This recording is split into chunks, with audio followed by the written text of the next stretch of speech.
Thank you very much, Mr. Minister. Jaswan, my friend, I once again thank you for your hospitality in receiving me, and I agree with you that I had a most productive morning, especially my meeting with the Prime Minister. In that meeting, I was able to again express our solidarity with the Indian people over the events of the 13th of September, a horrific event that shocked the entire world and caused us all to rededicate ourselves to the proposition that terrorism must be destroyed wherever it exists in the world. As you know, this has been the hallmark of President Bush's campaign against terrorism. I was also encouraged by my conversations with Foreign Minister Singh and Mr. Mishra and the Prime Minister that we can continue to pursue aggressively the diplomatic track as a way of bringing an end to the current tense situation that exists between India and Pakistan. We exchanged a number of ideas as to how we can move forward, and I leave here very encouraged that we can find a solution to this troubling situation. So I thank you, my colleague, for your courtesy in receiving me, and welcome questions from the press. I want to, you should have said one more. The central message that Prime Minister, or the central thought that the Prime Minister shared with the Secretary of State, was that in the India-Pakistan context, really the most important aspect now, today, or even later, is the earliest restoration of mutual confidence between the two countries. Once confidence is restored between the two countries, everything else will fall in place and will then become so much easier to act upon.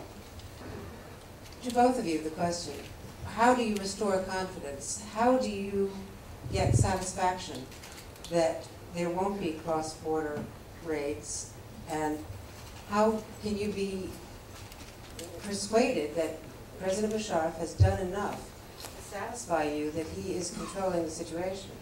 And Mr. Secretary, there is a clear indication that India is not yet prepared to take any steps to restore the status quo ante before all of this happened. I must answer the first part of it. How do you restore confidence?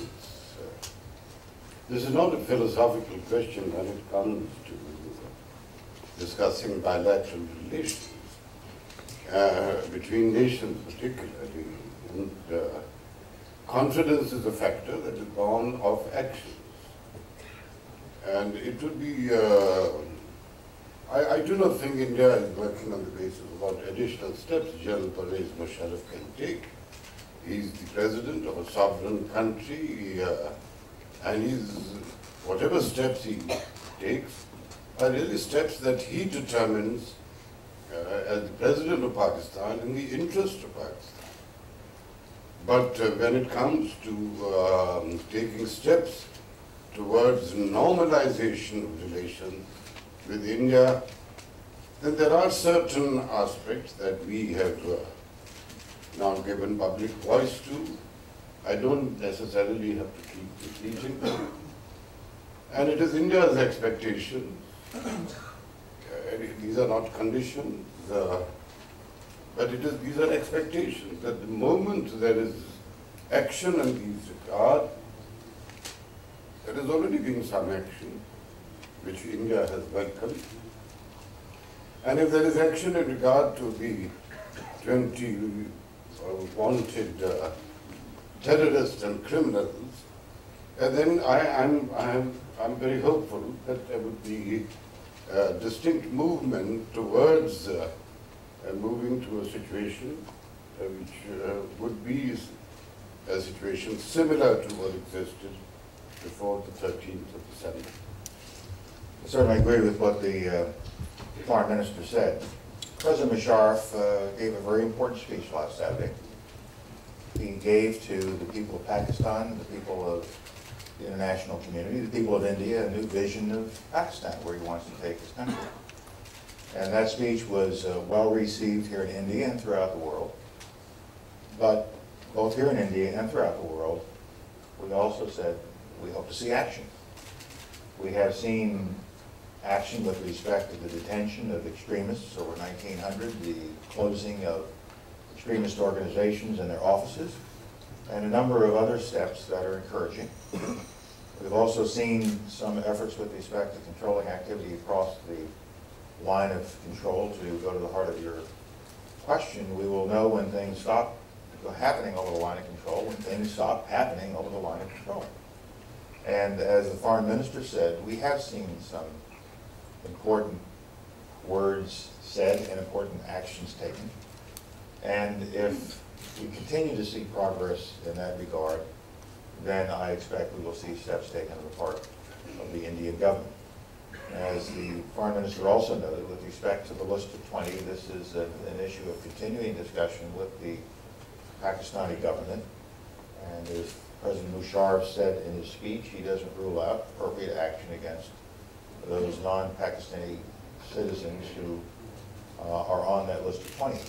And additional information has been provided to the Pakistani government, and a copy of that information was given to us.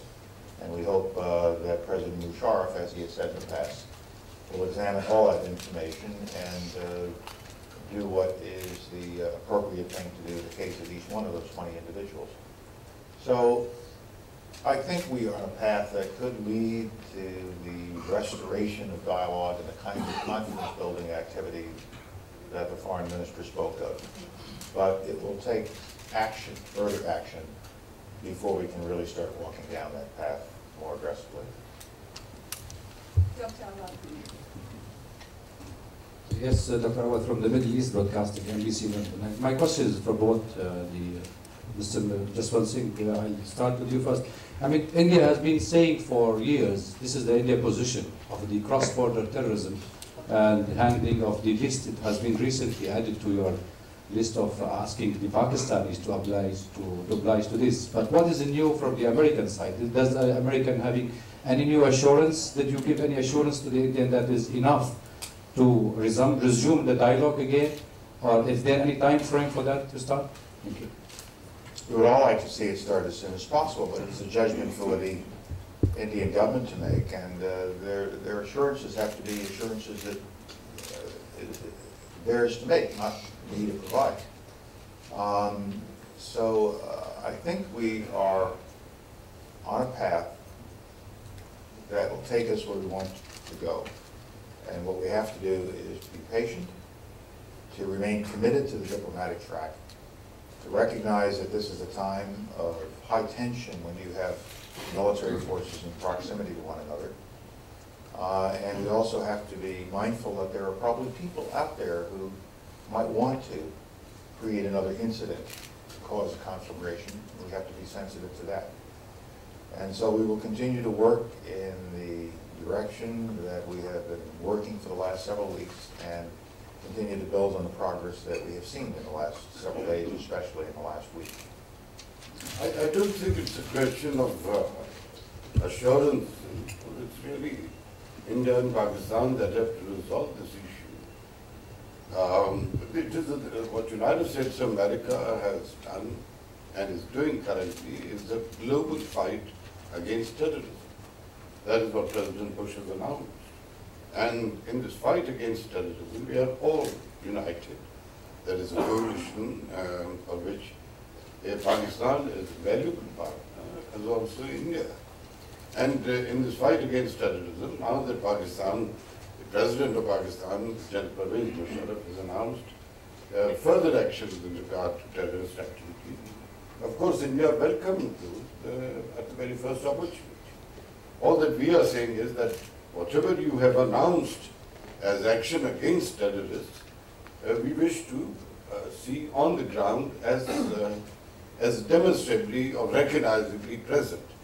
That is why the Prime Minister emphasized the aspect of confidence between the countries.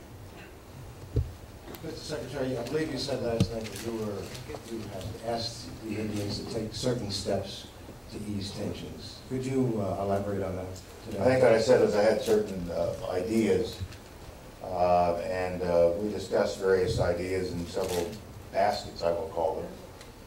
One basket might be rhetoric and language that is used in both sides in this time of tension. The second basket might be to examine the various diplomatic and political steps that have been taken in the course of the 4.5 weeks since the 13th of December. And then finally, ways to consider de-escalating from the military steps that have been taken. But these were just suggestions of ways we can move forward without trying to get any agreement on them at this time, because agreement will come in due course as confidence is restored, as the foreign minister says, and confidence will be restored as a result of words stated and actions taken consistent with those words. And I think we're off to a pretty good start over the last week, and let's see where this start takes us. Thank you. This is Venkat Narayan, ITR. Mr. Powell, I understand that General Musharraf is due to visit Washington sometime next month. Do you expect the resumption of India-Pakistan dialogue before he actually goes to Washington? Thanks very much. This is not a function of the calendar with respect to his visit to the United States. It's a function of what progress we see with respect to the actions taken, and whether the resumption of dialogue takes place before then or after then is a matter that has to be resolved between the Indians and the Pakistanis, not the United States. Yes. Mr. Foreign Minister, the Prime Minister said yesterday, I've heard him from the New York Times. Please tell me. Lady, who should we listen to? Barbara then, sorry. Okay. Michael Slayton of USA Today. Mr. Foreign Minister, are you saying that without some concrete action on the 20th, we will not see any steps from India, any resumption of dialogue?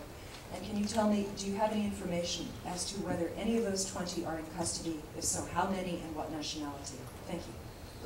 So far as the other definitions and details that you have announced, those are really your words, and I wouldn't be able to share every description that you, every word that you have used. These are not, please understand that when in this fight against terrorism, when India says stop cross-border terrorism, abandon the pursuit of terrorism as an instrument of state policy, these are not so much demands as enunciations of clear principles of bilateral conduct in a situation in which terrorism is a global menace. So far as these 20 terrorists are concerned, 14 of them are Indian citizens. They are wanted for most heinous crimes, from bombings, terrorist activities, to abduction, kidnapping, narcotics smuggling. What else do you want to list? The details of where they are in Pakistan, etc., have all been given. They are known. These are wanted terrorists that are in fact written about in Pakistani journals themselves. It's not as if they are hiding in some caves in Karachi. There are, alas, no caves in Karachi for them to hide. And so therefore they are in fact visible to the Pakistani establishment. I'm Atul Aneja from the Hindu newspaper. My question is to Mr. Jaswant Singh. In your earlier press conference, you had mentioned that termination of infiltration across the line of control and international border is one of the expectations from India. Does that continue to remain? Of course it does. Now, it's an extremely perilous exercise to appear before the press with such frequency, because your past statement is thrown back at you and you are asked, do you still stand with it?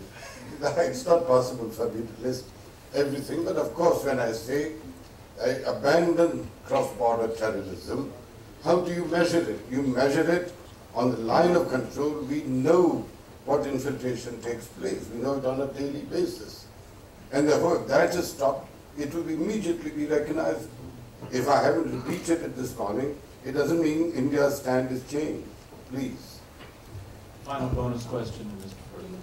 Mr. Foreign Minister, the Prime Minister said yesterday that Pakistan would be held accountable for any further violence because it wasn't a democracy and control was from the top. In light of that, what is the response of the government of India to the latest market bomb yesterday in Jammu Kashmir? Do you have any idea who's behind that? Does it have any implications for this continuing process or for your relations with Pakistan? And Secretary Powell, if you could just respond with any comment about the latest reciprocal violence in the Middle East, please. The kind of mindless bombing in the civilian part of Jammu that took place yesterday is part of the pattern of terrorist activity. The government has sought a detailed report in this regard. The government is also very mindful of the fact that in this present situation, which is critically balanced, there could well be demented elements that wish to further destabilize the situation in the region, and they could well indulge in acts of violence. The Government of India fully takes this into account when determining and giving voice to its response. What has happened in Jammu is unacceptable. It is terrorist violence. It's got nothing to do with any kind of so-called freedom fight. It is a blatantly terrorist act directed against civilian population. We have sought a report. Government will take full and adequate steps in that regard. Obviously, I condemn, the United States government condemns what happened yesterday. Innocent people coming together for a celebration of a wonderful event in the lives of people, and it was interrupted by a terrorist, a murderer, killed 7 people and wounded so many more. We condemn this act. We condemn this kind of senseless violence that keeps us from finding a way forward towards a ceasefire and then toward entry into the Mishra peace plan, which will lead to negotiations between the Israelis and the Palestinians that will hopefully, at the end of such negotiations, on the creation of a Palestinian state. This kind of senseless violence does nothing but destroy innocent lives and leads nowhere in the pandemic. Thank you. One important question, ma'am. Just one question, ma'am.